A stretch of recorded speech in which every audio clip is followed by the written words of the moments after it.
I think it's time to complete the puzzle by watching the Alyssa Perrine video on Gabbie Hanna.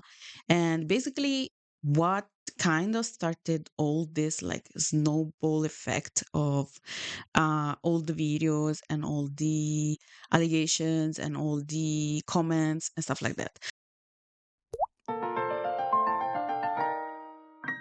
But first, hi, hello, welcome or welcome back. My name is Noemi. I'm an Italian artist and small business owner. And on this channel, I do many, many things, such as talking about online drama. So let's go on with the video. So I didn't watch the video yet. And I think it's pretty important for the lore, basically. If you don't know what the hell I'm talking about, basically, we are talking about something that happened in the lore, in the universe of Gabbie Hanna and her stands, and it's like reheated all these situations, and there are some good endings to this, such as the Jen Dent situation of the allegations with a young girl woman. They talked and they for what I gathered from the video of Jen Dent, they are in good terms now, which is something that after many years finally came to a good end. But there are some things that Jen Dent addressed in her video. And if you don't know, I just published a video on this. And if you want to go look at that, go look at my um, viewing of the last Jessi Smiles video. Not last, maybe. Yeah, I believe it was the last one. And then I also watched the first episode of the podcast of Gabbie Hanna, which was a little bit, but yeah, not fully watched because I couldn't take anymore. So what are we talking about? Dak. So if you don't know who this person is, sorry, I just need to be sure of the pronouns. Okay, yeah, perfect. I saw that I need to use the they pronoun. So this is what I'm going to do. So if you don't know who they are, who Alyssa Perrine is, they are part of a group called like stands. Stands for pretty strong fans who basically would do anything for the celebrity they stands for. People said like do the dirty work for the content creator, YouTuber, whatever they stands for. And I in the video, in Jen's Dent video reaction that I did, um, I summed everything up with they are obsessed, basically. So yeah, we are going to watch this video. I know I have some informations because before I watched the Gen Dance video. These are just my opinions. I'm just going to talk for a little while. So please form your own opinions. Let's go.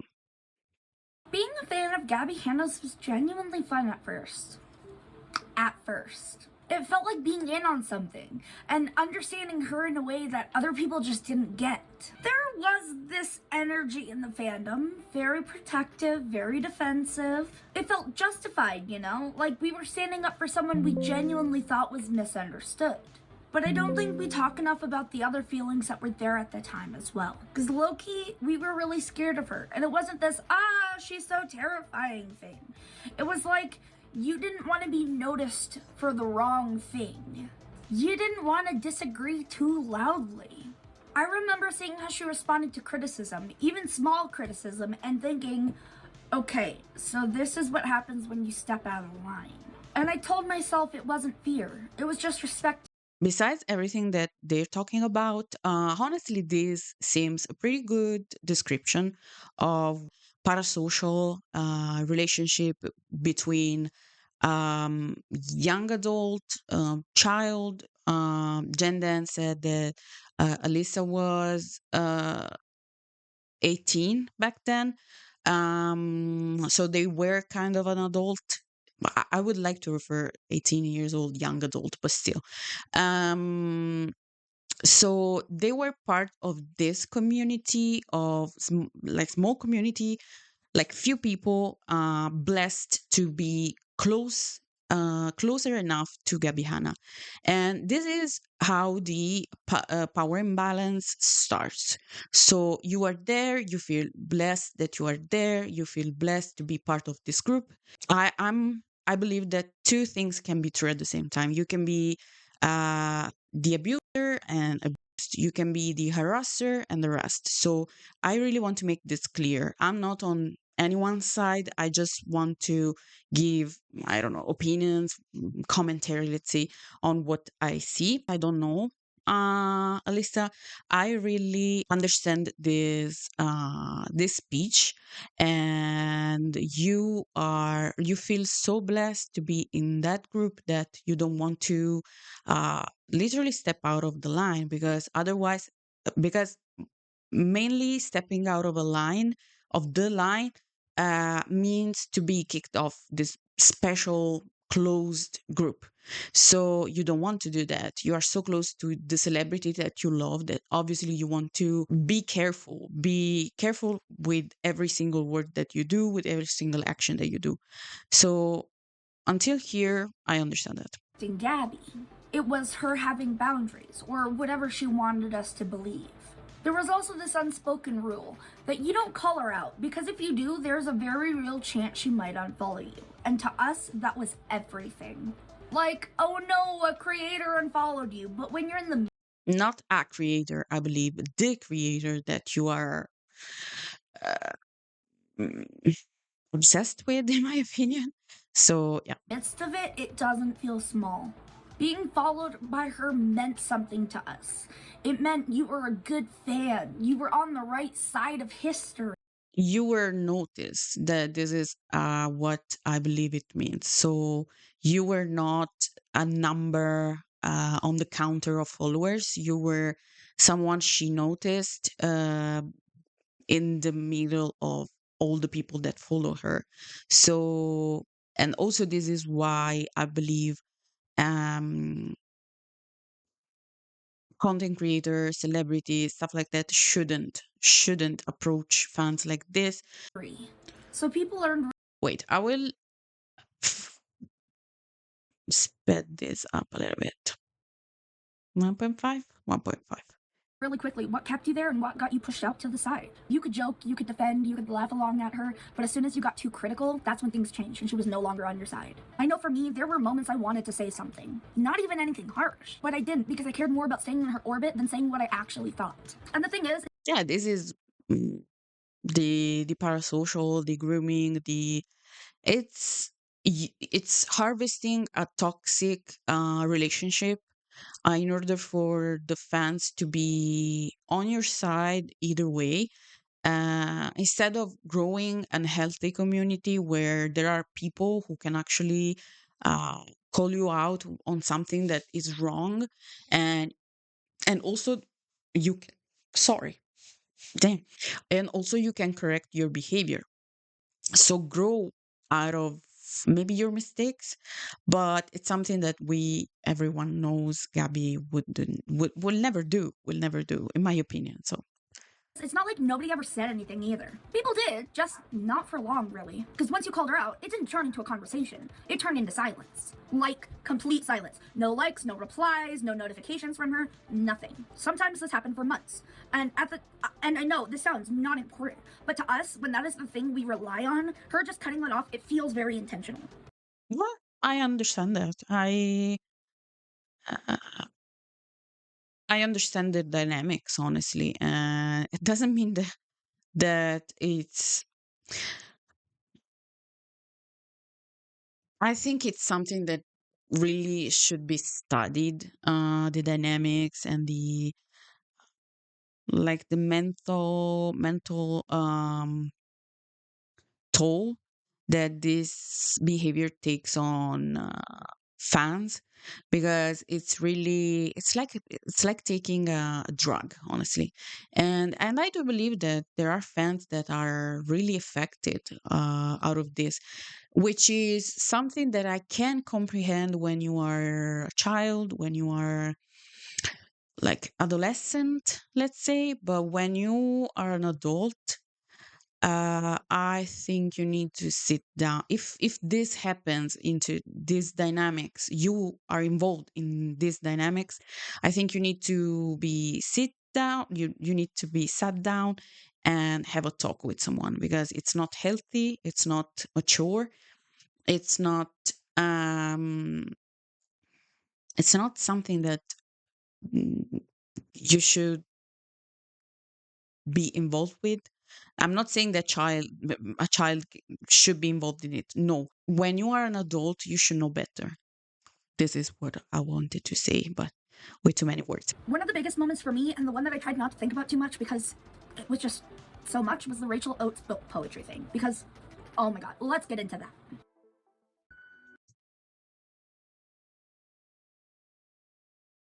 What is this? Oh, At the time, we thought the dynamic was really clear. Gabbie's poetry book, or so she claimed, was about really deep, personally traumatic things in the mindset of a child. So it came off really stupid and childish, because it was. But that's not the point. The point is,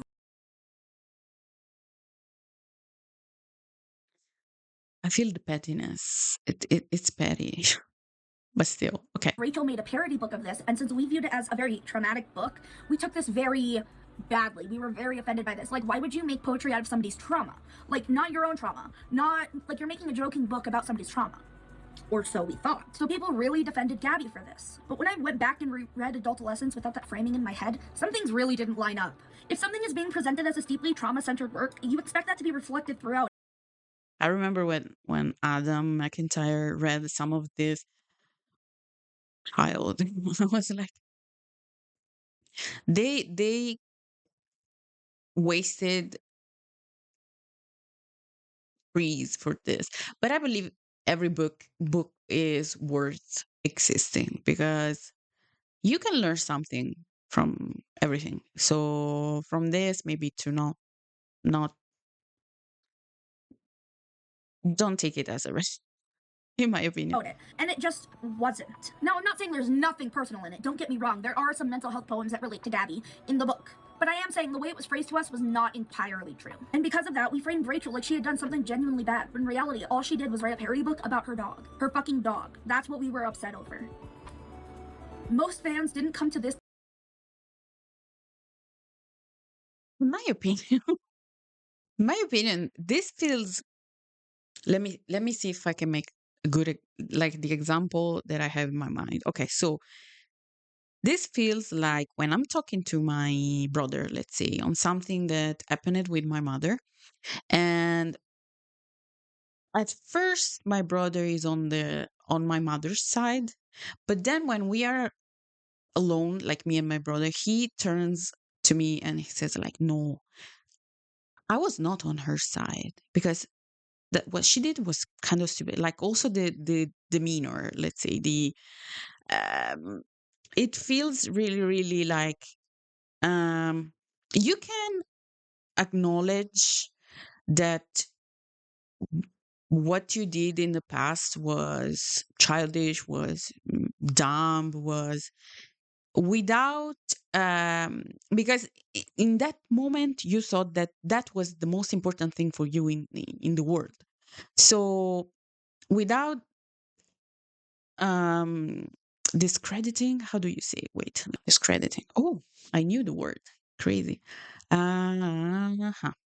uh you can talk about your past without discrediting it, because I believe that, if in my opinion, if you talk about your past in a clear, reasonable way, um you can, like, people will be more affected than you talking about the past in a discrediting way, because it means that if you talk about, like, with reason, it means that you understood, that you were but if you discredit it, it feels like, yeah, no, that was bad, but what I'm doing now is good. So it's like the perfect apology video from content creator. Like, yeah, the past wasn't me. I cannot.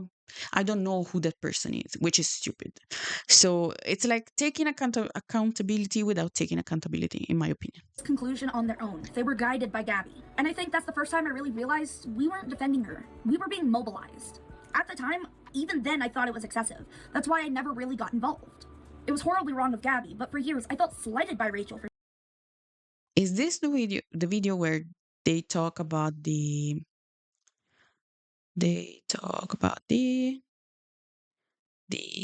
where is it? I'm uh no, I don't know what, like the Jen Dent that Jen Dent showed, that they were like signing up people, uh admit they admitted that they were signing up people to um mailing list, so spamming email came up into the mail of people, like the enemies, let's say, of Gabbie Hanna. So how they were not involved? some reason. Like she had done something. She hasn't. She did nothing wrong. Mm. And I just hate the way Gabbie put a bad taste in my mouth when I hadn't even watched her videos and still haven't to this day. I might have really liked them. I don't know if you can tell. I'm a book person. I know my room's a mess, but I'm a book person. I love books. So like, I would love Rachel's content. And I think that's the part that bothers me now is how normal it all felt. Like, it felt completely reasonable that we were constantly defending her and protecting her. But when I step back and look at it, the dynamic is kind of backwards. We were her audience. She was the 30-year-old woman. A lot of us were young, impressionable, and trying to figure out. Damn. We were her audience. She was the 30-year-old woman. A lot of us were. To be exact, from 2020, just turned 18. Young, impressionable, and trying to figure out. I was freshly 18. People in the group chat were 14, 17. That was Gabbie active. That Gabbie was active in every day. What was right and wrong in real. I don't know how much reliable is this, but from what I can gather from Jen Dent's video, she was talking about this prince person, and Jen Dent said that they were really, really young. So I still don't know how old Gracie was, but still. Time. Why did it feel like we were responsible for protecting her? What the hell are this thing? What was right and wrong in real time? Why did it feel like we were responsible for protecting her? This feels so 2010. And within all of that, there's the obvious favoritism. Like, there were just certain people in the fandom who got more likes, more replies, more validation, and personalized FaceTime calls with Gabbie. And it wasn't random. It was very clear what the messaging was. The more money you pay to my Patreon, the more access to me personally you get. It is so fucking parasocial beyond belief, I can't even begin to put it.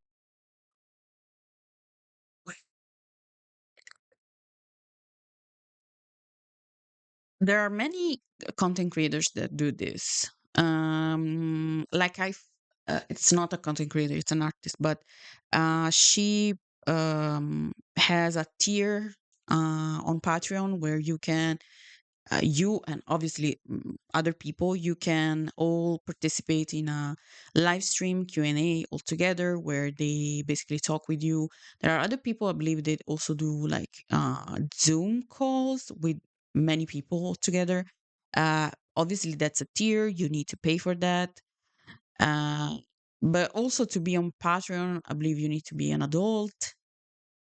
So I don't know. I don't want to argue on the parasocial of it all, because there's many proofs that that was happening. But on this, I don't know. Put it into words. Because when attention is the reward and silence is the punishment, favoritism is what keeps the system run. And there are moments that, at the time, felt exciting.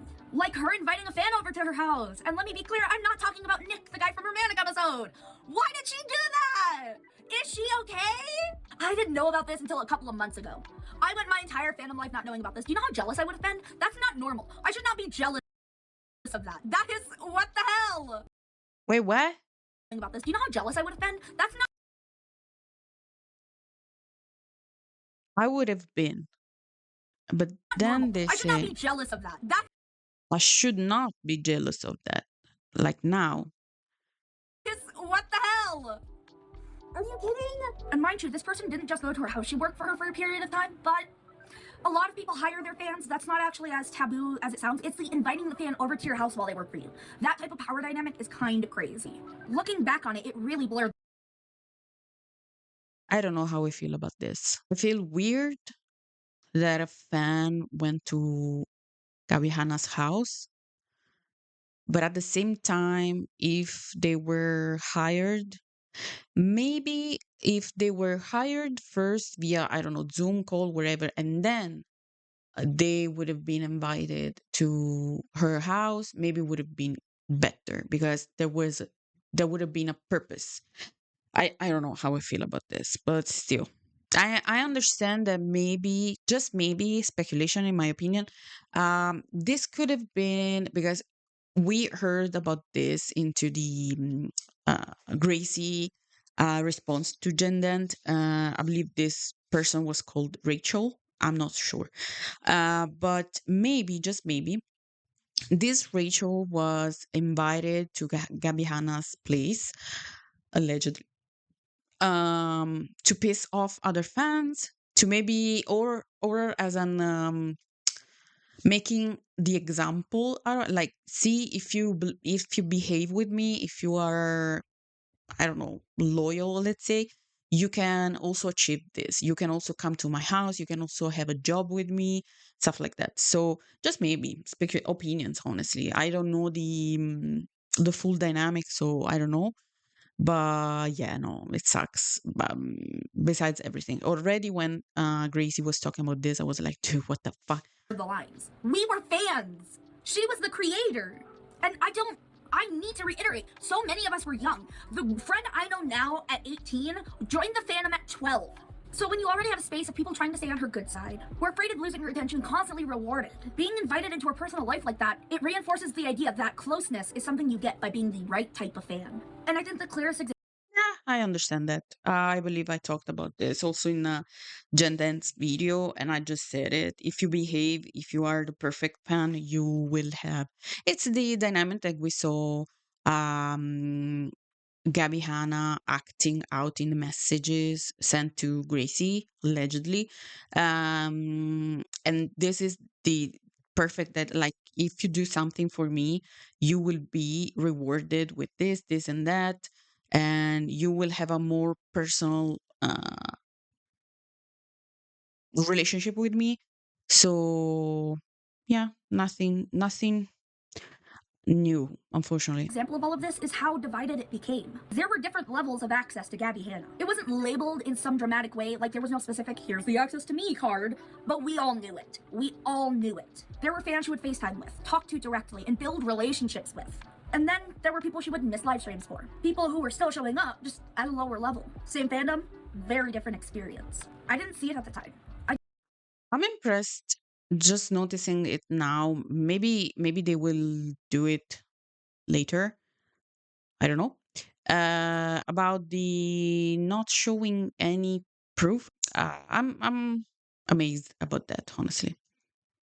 I just thought people were closer to her. Now I'm starting to realize maybe they were more of use to her. And I think what shifted for me was how heavy it all started to feel. People always told me, you'll regret being in the Gabbie Hanna fandom. I do not regret being in the fandom. I regret what the fandom did while I was in it, because now I am associated with that shit. Like, don't know what to tell you. You don't regret being in that fandom. That says a lot already. We can close the video now. Like, that says a lot. I don't regret being in that fandom. But perfect. Bye.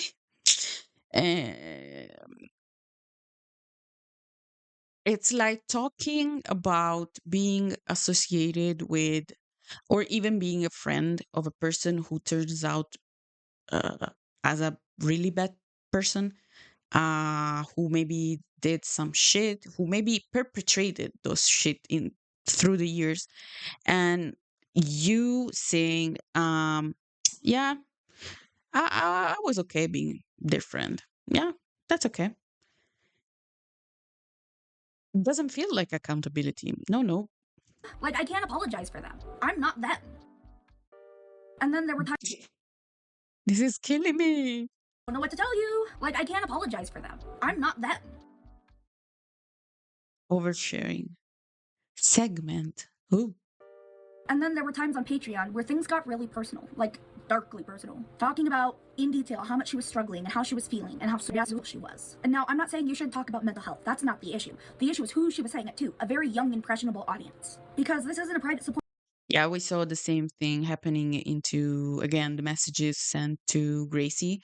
And it gave me chills, honestly, to know that a grown ass woman, maybe she had, how old is she? 35. Perfect. I'm 32. So being, I don't know how old she was when this was happening with their fans, but to know that you are the adult celebrity who trauma dumps on this fans stands is it's something that I really can my mind cannot fathom. Like I cannot wrap my head around it, honestly. Also, you're putting a lot of weight on these people who you don't know what they do in their lives, what they're going through. It's not your friend that you can talk and they will say to you like, yeah, I'm going through this, and you reply like, yeah, I'm going through this, I'm so sorry, whatever, can we meet each other and, I don't know, spend 2 hours without thinking about life. It's people that you will never see, that you already have a power imbalance, that they will do anything for you.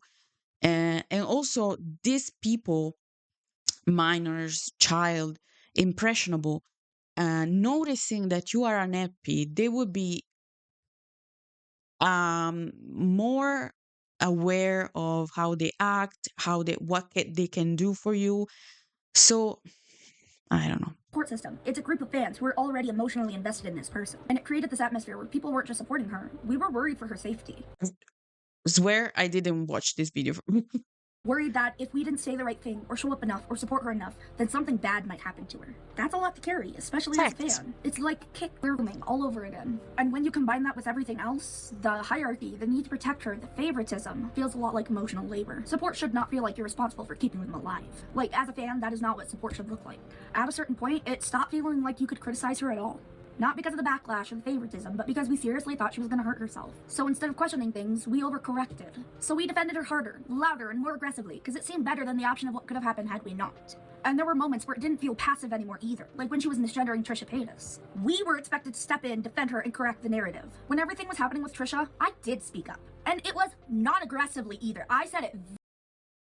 Wait, I really wanted to see if I could find something, oh, ouch, on internet, maybe an interaction between Alyssa and Trisha, but yep, no. Let's continue. Very civilly. Gabbie, you need to not be transphobic. It is that simple. This was at a time when Trisha's pronouns were clearly listed in their bio, and they use they them pronouns at this point. Well, Trisha uses she her pronouns now. That does not dismantle the fact that they use they them pronouns at that period in their life. And it doesn't diminish what Gabbie did. Just because somebody changes their pronouns does not mean that the transphobia back then is all right. And the thing is, Gabbie unfollowed me. Just cannot understand why people cannot fathom the idea to let people do whatever the fuck they want. I just, if I change my pronouns, what's your problem? What's your problem? It would take you some time to adjust. For it. And she unfollowed a lot of other people too that day. She went totally silent on the internet and went on an unfollowing spree. The weirdest part is, I wasn't even shocked. I knew the rules. I knew what my place was, and I still crossed the line. What the hell is that? I knew the rules. I knew what my place was, and I still crossed the line. The stock photo is killing me. Amazing. And the thing I think about a lot is how normal it became for other people to come after us instead of Gabbie. We were just existing in that space. A lot of us hadn't even said anything and were put on some hit list to take us down. My friends and I weren't even defending her at this point because she was going off the rails and she was doing nothing to defend herself. So why would we defend her? People would dogpile, attack, harass, and this wasn't rare either. You would think in a community expected to defend her, and in a community where Gabbie said that Hello Leash and Jessi Spiles needs to control their fan base, that she might step in for us and help us. But she didn't. Not really, at least. So you end up in this position where No, wait, wait, where wait, wait. Gabbie said that Hello Leash and Jessi Spiles defend after us instead of Gabbie. There's something that I'm not understanding. Like they're saying first we weren't defending her. We weren't like we were the ones who were attacked, but now they're saying another thing. So I need to back it up and maybe slow it down a little bit because I'm confusion. Okay, from the start. And I the love thing this I think image. about a lot is how normal it became for other people to come after us instead of Gabbie. Okay. We were just existing in that space. A lot of us hadn't even said anything and were put on some hit list to take us down. Usually people don't go to fans if fans don't do anything. So I'm confused about that. My friends and I weren't even defending her at this point because she was going off the rails and she was doing nothing to defend herself. So why would we defend her? People would dogpile, attack, harass, and this wasn't rare either. You would think in a community expected to defend her, and in a community where Gabbie said that Hello Leash and Jessi Spiles needs to control their fan base, that she might step in for us and help us. Okay, so they're saying that Gabbie Hanna needed to step up for them, that since they were being the one harassed. Okay, okay. But she didn't. Not really, at least. So you end up in this position where you're defending her constantly. You're managing. But they're not saying they're defending her constantly.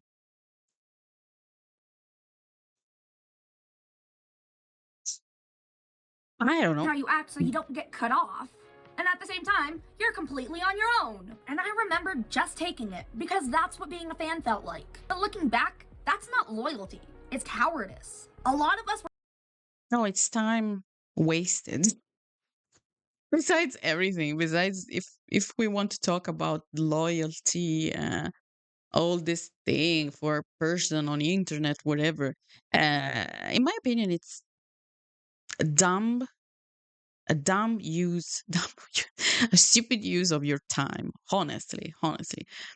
But here they are talking about the fact that they recognized the defending her and the not being defended back from Gabbie Hanna. So I don't understand, and I think there's something still missing. Like we are almost close to the.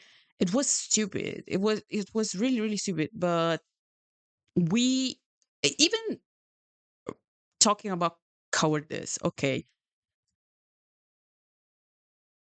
but I don't know. There's something missing. Like the full point is not. Maybe they will make it more on in the video. Were doxxed for defending her.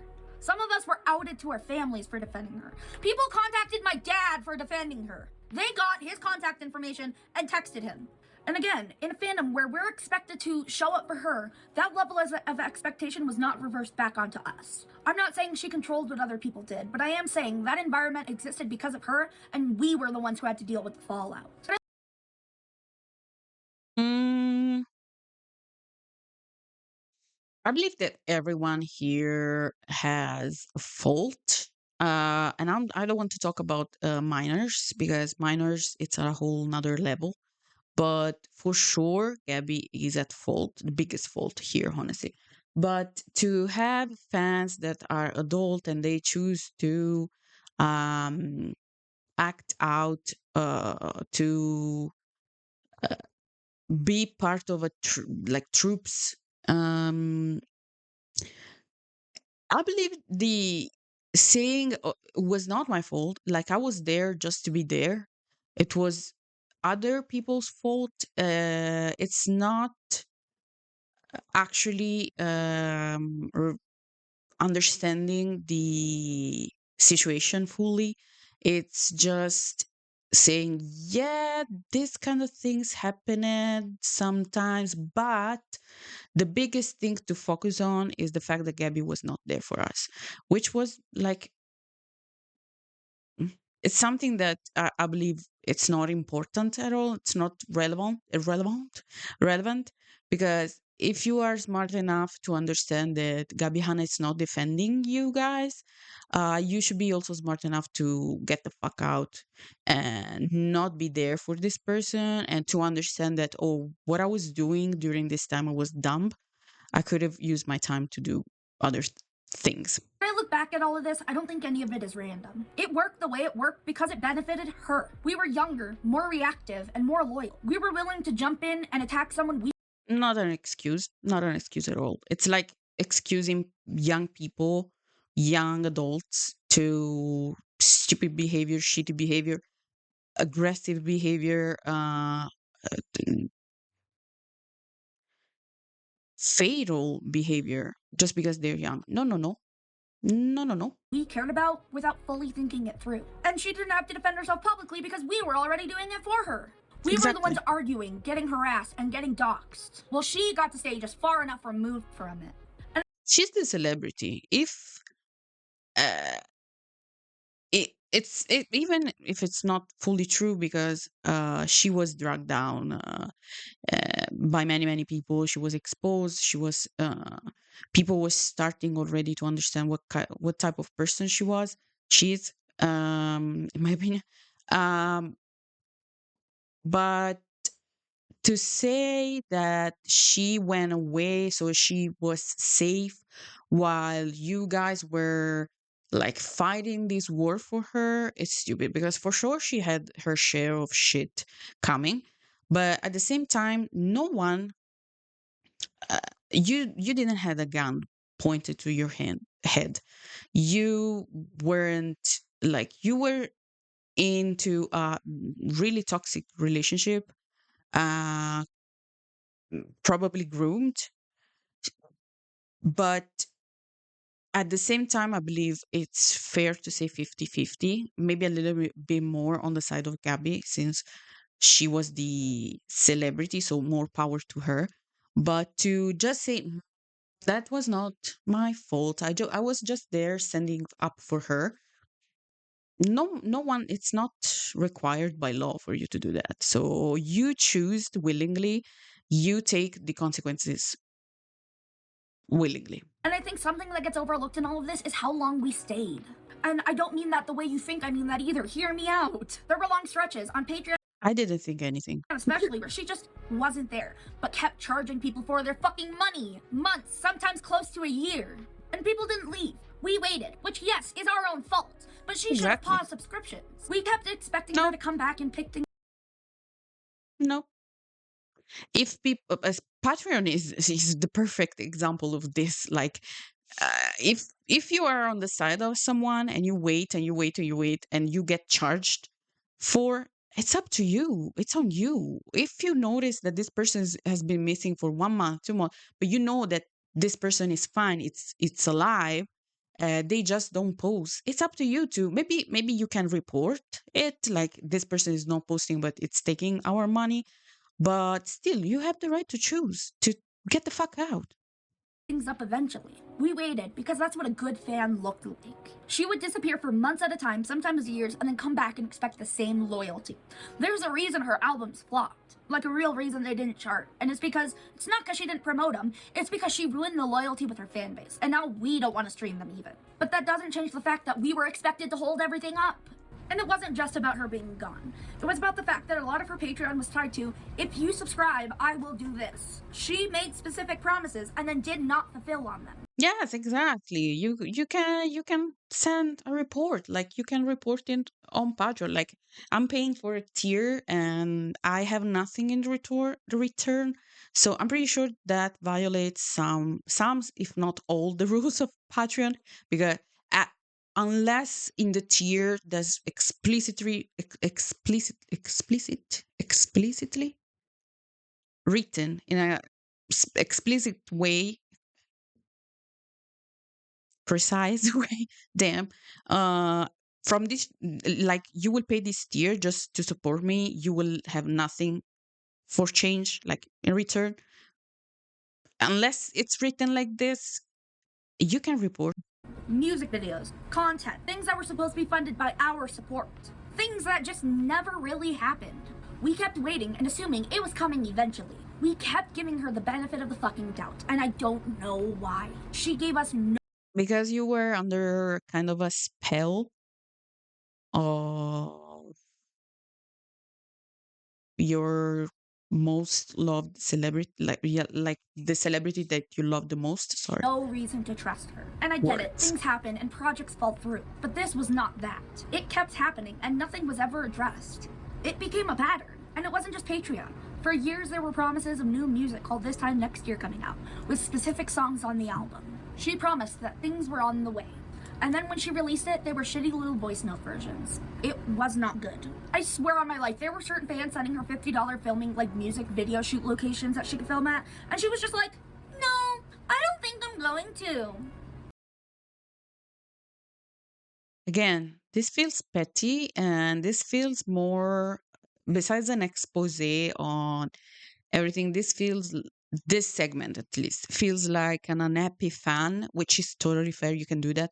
An unhappy fan who felt kind of betrayed from for the behavior of this celebrity that they were following. So uh, I don't understand this, but still, it's your opinion. You can be upset, obviously, mostly if you spend money. And then she filmed in her bedroom on her iPhone with no support, with shitty little dances that she put no effort into choreography. Like, we hated them. All that aside, people stayed.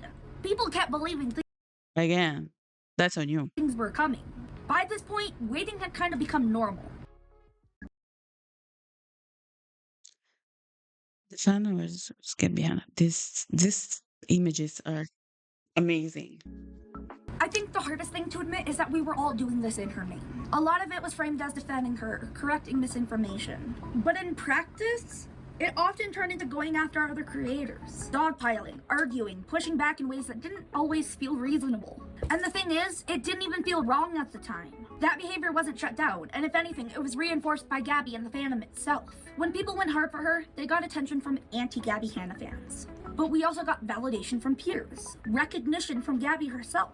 So it starts to feel like something you're supposed to do. And there's another thing that's Yeah, it's a toxic cycle, kinda. So you feel you are actually rewarded for your loyalty. So I understand the mechanism in your head that goes like, if I do this, this person will notice me. I understand it because back when I was like 12, um, I used to maybe like the post of, I don't know, content creator celebrity that I really loved and waiting for them to notice me, but I was 12. it's really hard for me to sit with because there was this narrative for a long time that she had genuinely changed. Like, we believed that Gabbie from 2015 and Gabbie from 2020 were so far removed. She was such a better person. She had changed so much.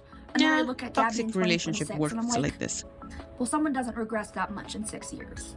That means she never actually changed. There were conversations behind the scenes, like the 3-hour phone call that explained everything. We thought she validated herself. We really genuinely did. Namely, because most of us didn't have 3 hours to digest that shit. So we skimmed through, and we found out the parts that fans talked about, and we telephoned it. The thing I hate the most, we did. As fans, we took that seriously. We trusted that there was context we didn't know. I mean, Jessie's friends were literally in my personal DMs calling that phone call napalm at least a year and a half before it was released. Meaning, yes, it was premeditated. But in hindsight, is that a bad thing?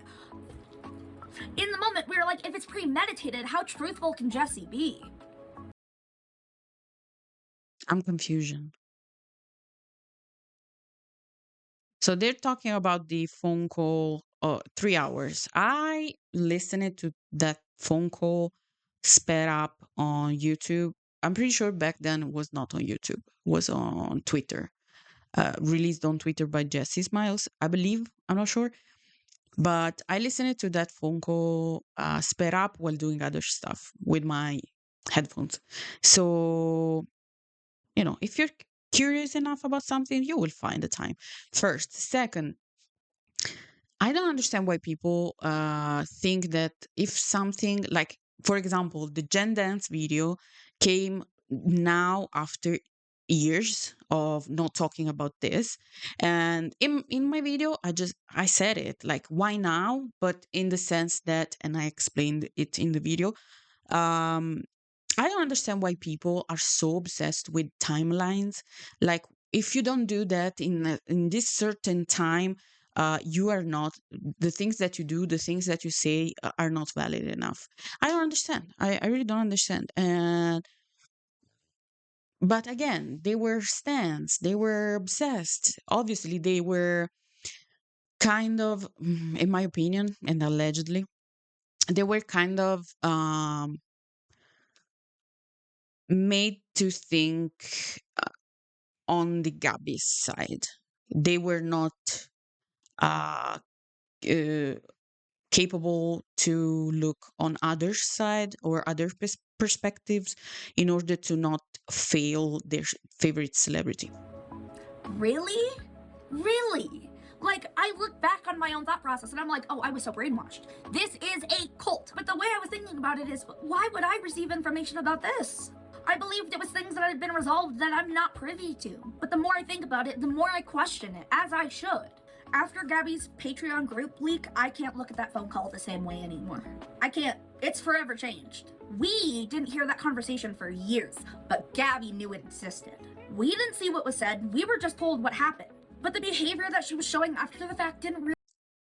Again, that's on you. If I'm talking with someone and I fully believe their side, even with my friends, even with my family, I always say, when they talk about something like, yeah, I heard your side, I don't know the other person's side.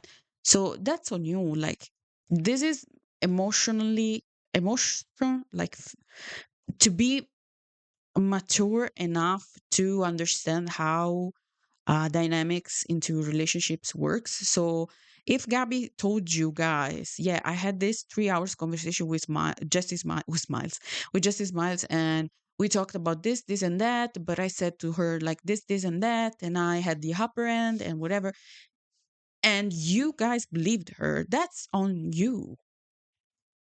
Ask, ask for proof. Really reflect that she had changed. I can say that the way that Gabbie presented the phone call made it easier for us to ignore what was right in front of us. It gave us reason to keep believing. It's a lot easier to defend somebody when you think the worst is already behind them.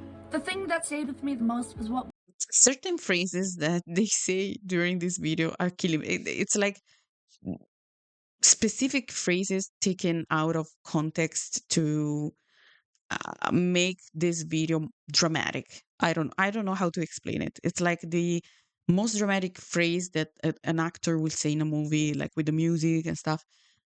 Crazy. wasn't addressed. There were things, especially during her Manic episode, where she said things that were genuinely harmful, offensive, and racist. Towards Black people, towards Native Americans, and towards all the trans people. Like, it was just so fucked up. Non-binary people, trans people, people with DID. I could keep going. There were so many people she attacked during her Manic episode and then never addressed it. She said she would address it and then never did. Direct, clear acknowledgement of what happened, not a vague explanation. I wanted actual accountability for what was said. Mental health may be able to explain behavior, it does not erase the impact that she had. I remember waiting for that moment where it would be like, oh, she's finally taking this seriously. And it just never came. It was, besides what she said after, etc., it was pretty obvious that she was having back then a serious moment, like a serious hard time mentally. So I would really not give so much. I will give more accountability, more weight to what she said before and after these manic episodes. Like when she claimed to be okay, when she claims to be fine and happy and thriving, and she does such horrible shit. So leaving out the manic episodes, um let's focus on what she does when she's okay, when she's fine. So let's focus on that. When you're in a space where you're expected And we can say that in the happy moments, in the calm moments, she does not uh, take accountability. Besides the apology video, which was another thing altogether. But she does not take accountability for anything. Defend someone, that lack of clarity does not make things easier. It makes fans explain something that was never actually explained in the first place, and that's not a position we should be put in. We shouldn't have to put words in Gabbie's mouth. We shouldn't have to defend Gabbie from a racism accusation in 2025. This just straight up should not have left her mouth to begin with. She should have, the second she became stable, apologized for what she I really don't understand why we are talking about this. Like, we shouldn't do this. We shouldn't do that for her. Who asked you to do that? Who, like, in hindsight, you can say, yeah, it was stupid for me to do everything for this person. Uh, First things first, it's not a job. So you were, you were paying her. So, first. Second, you were doing these things out of admiration. So nobody asked you to do that. And I'm talking about specifically Alyssa here, which was the adult back then. So yeah. stable, apologized for what she said, but instead she let God atone for her misdeeds. This does nothing for the public. I think that was what really broke it for me, was the trust. After everything happened, there were statements about getting help from mental health professionals. As a fan, that mattered. It made it feel like things were actually being taken seriously, and this wouldn't happen again. But over time, that trust started to feel a lot less solid. Now, I can't speak for anything that did or did not happen privately. I don't have access to that, but I can talk to how I felt watching everything that happened after that. The behavior didn't really line up with what we were being told is changing. At a certain point, it stopped feeling like growth and felt like we were just supposed to believe this was happening behind the scenes. We don't see it, but it's there. Gabbie Hanna versus religion. That shirt, oh boy. And then everything changed. Like a full rebrand. Different content, different messaging, different identity. Different what? Where? What? Where? No, not really, not really. She's leading into the trad wife Christian era and taking a much direct, critical approach to other people. And again, people are allowed to change. That's not the problem. The problem was how sudden it felt and how little was Problem is to use religion in order to excuse your awful behavior. actually explained to the people who were there My supporting her. If you've built an audience on one kind of relationship and then completely changed into something else, it feels like being left behind without understanding. I can understand the fans, the original fans, to feel like what is this? What the hell I'm looking at? What happened? What? But again, first things first, if you feel that something is off, if you feel that you don't align with what you're looking at anymore, you can. Uh, if uh, on the other hand, if a person you think is changed for good, for the best, even if that person it's not the same anymore that you remember, but the person is changed for good, which, come on, you should you be happy about that? Should it, like, you say, okay, it's different, I can get used to, but as long as this person is happy and healthy and won't make the same shit again, I'm confused. Why. Especially when that new version starts criticizing in ways that honestly feel familiar. It felt like the same patterns from old versions of Gabbie. And at that point, I think I realized I wasn't watching someone grow. I was watching someone change patterns and directions without actually ever addressing what came before it. Then, there were moments that just felt disconnected from the audience entirely. Like when she started going after Adam McIntyre for living in sin. Again, here we can like, it's the same exact thing that happened with Trisha Paytas when she went after Trisha Paytas, and probably happened with other people too that were not mentioned. But again, why you think that a person, I understand giving the benefit of the doubt. I understand trusting someone so much that you want to believe this person will change for the better. But if you see that she's doing in 2026. Was it already 2026? I believe so. She's doing in 2026 the same shit that she did back 10 years, 5 years, whatever. Why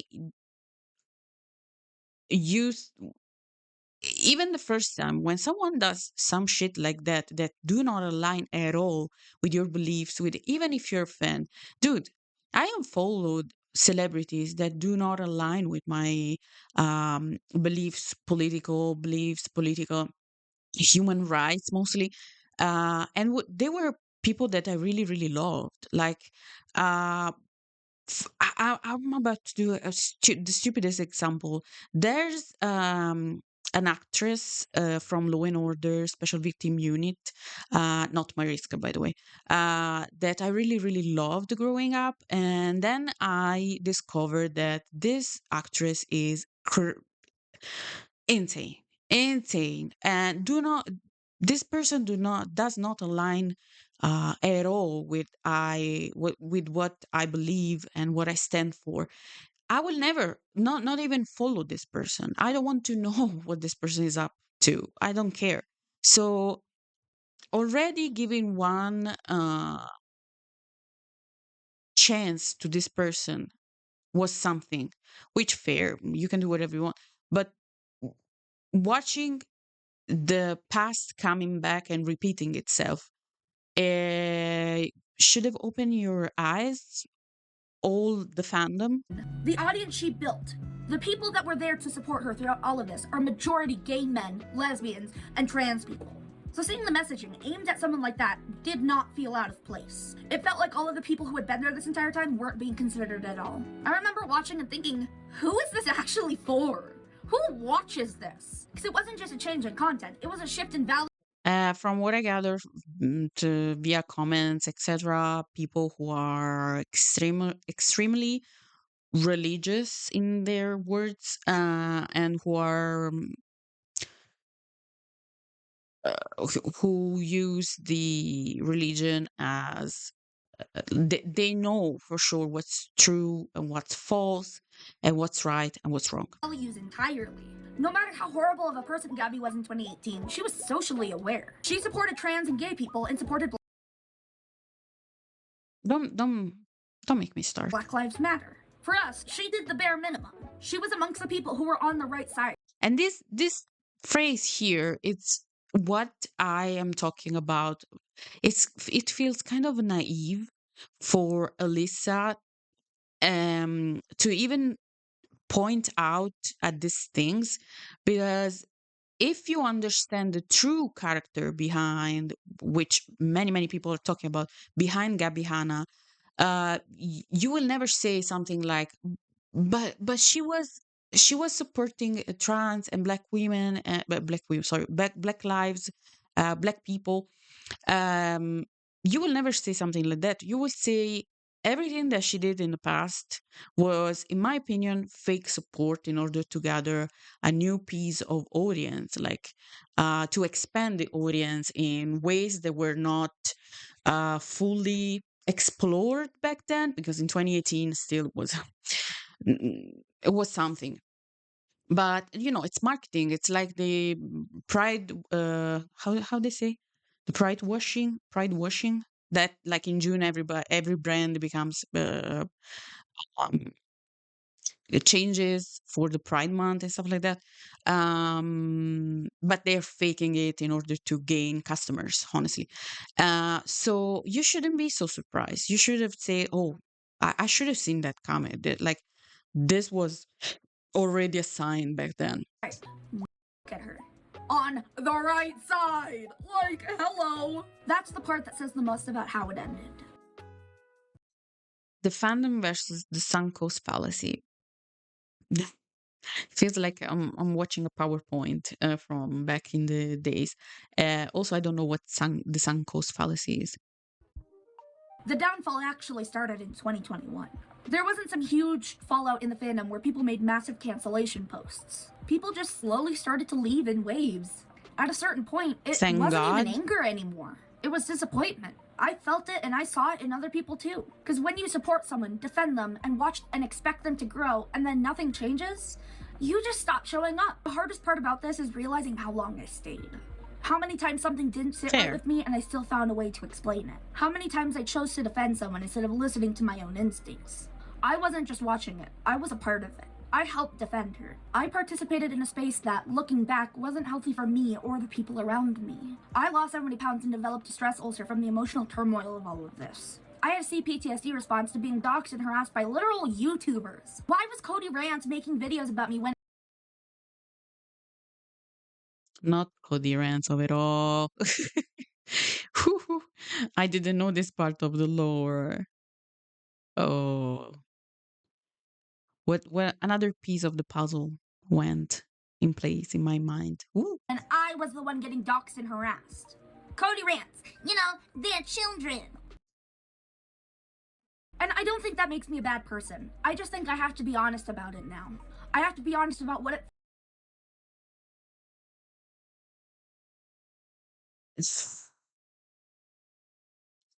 If you do some crazy shit, bad shit, awful shit, and you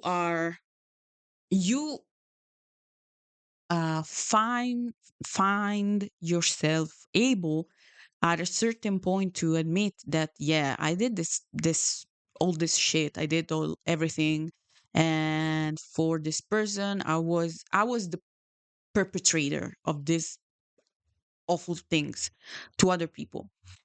uh, it does not automatically says, oh, you're not a bad person. In my opinion, I believe you are still a bad person who did bad shit over nothing burger, honestly, because we are talking about we're not talking about a job, paid job. We're not talking about life or death issues. We're talking about a celebrity that it is what it is already for itself. But in my opinion, it does not excuse you for being bad. Also, other people can judge if you're bad or good. Saying I don't think this makes me a bad person. felt like, what we normalized and what we ignored. And again, it's not that for you was normalized, for you was the norm, for you was the daily routine to do this kind of shit. Other people will say, yeah, for them was normal, for them was, I understand them. Poor people. No, So, I'm not a fan anymore. I can't support her homophobia or finally. transphobia or racism, or I could keep going. It wasn't one moment or one thing she said or did. It was everything stacking over time. I realized I felt more anxious than I did excited. I was looking at how to defend her instead of actually enjoying her content. It was seeing how we were expected to protect her, but nobody protected us. It was the favoritism, the hierarchy, the way attention became something you had to earn by being the right type of fan. The times that things were framed in ways that made us react a certain way, and we did. The times where real issues were involved, and we were still expected to defend first and think later. Liking someone shouldn't be like this. Being part of a community shouldn't look like calculating what you can and cannot say. And more importantly, it was realizing that some of the things she's doing recently just don't align with me anymore. So I left because I finally stopped ignoring all of it. Time, energy, defending her, being part of that space. When you've put that much into it, it's really hard to walk away, even when it doesn't feel right. Yeah, that's how toxic relationships work. Even if you feel like shit every day, you feel kind of attached to the person in some way. And you also know that maybe leaving, there will be some kind of consequences for yourself. Wait, I will let them finish. Even when you start noticing patterns. Leaving doesn't mean just stop being a fan. It also means admitting how long you stayed when you shouldn't have. It happens slowly in pieces, because letting go of something like that takes time. Now, there's not a single original supporter who stands by Gabbie. I think they're all gone. Again, finally, All of my friends, all of the fandom, they're gone. They're gone. There are no fans on Twitter of Gabbie Hanna. I was the last one. Things change, and so did we. is it a, say I was the last one? I'm sorry, I don't want to laugh at this, but it's not something to take pride for, in my opinion. Instead, I would say I was the last one to leave this month. factor, mm, in my opinion. It's much bigger than all of that. That's all I really wanted to say. Not to start anything or to drag anyone. Just to be honest about why I'm not here anymore. If you're still in the fandom, I'm not telling you what to do. But I am saying, if something feels off, listen to it. If you've also gone through something like this publicly, you don't have to share it. But if you want to, you can. Just be honest. Thank you for watching and giving me your time when I know this is something I put myself into by choice. Sorry, it lagged so bad. Um, okay, here there's accountability of, yeah, I did it. I did everything on my own. Fair. Ultimately, this is my fault, but I wanted to speak about it. Thank you,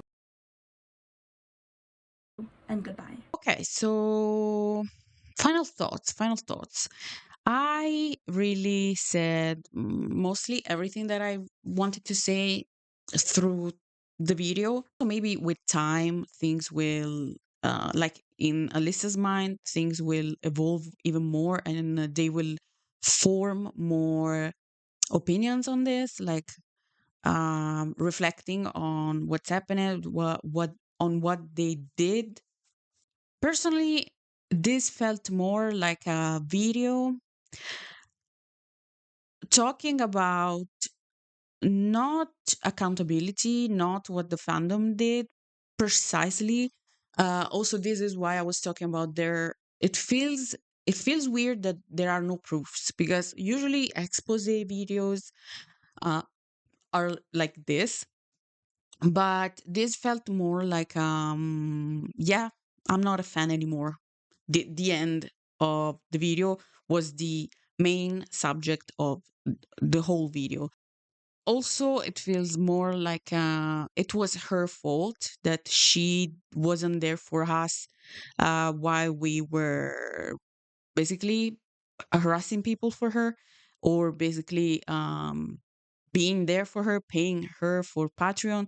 So I don't know how I fully feel about this. It felt more like an analysis of what uh, Gabbie Hanna did and did not, and more and less of what they did wrong.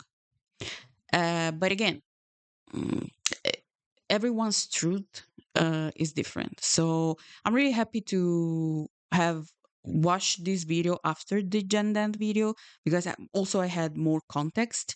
And next thing that I want to watch and that I want to talk about a little bit more, probably, it's let's put a probably everywhere because things can change. I really want to talk about the. Wait, I'm going to show you in a second. Uh-huh. This one. The Hello Leash 37 minutes video on Adam McIntyre apology. I really would like to, but everything that I said basically in Jen Dance video is something that I really stand for. It's curious to see how the difference between how they approach like the reaction of Jen Dent to Adam and to others, but I will talk about everything in the next video. So if you watched so far, let me know your opinions, let me know everything. I'm here for that. Subscribe, do the whatever you want to do. And yes, thank you so much. We'll see each other really, really, really, really soon.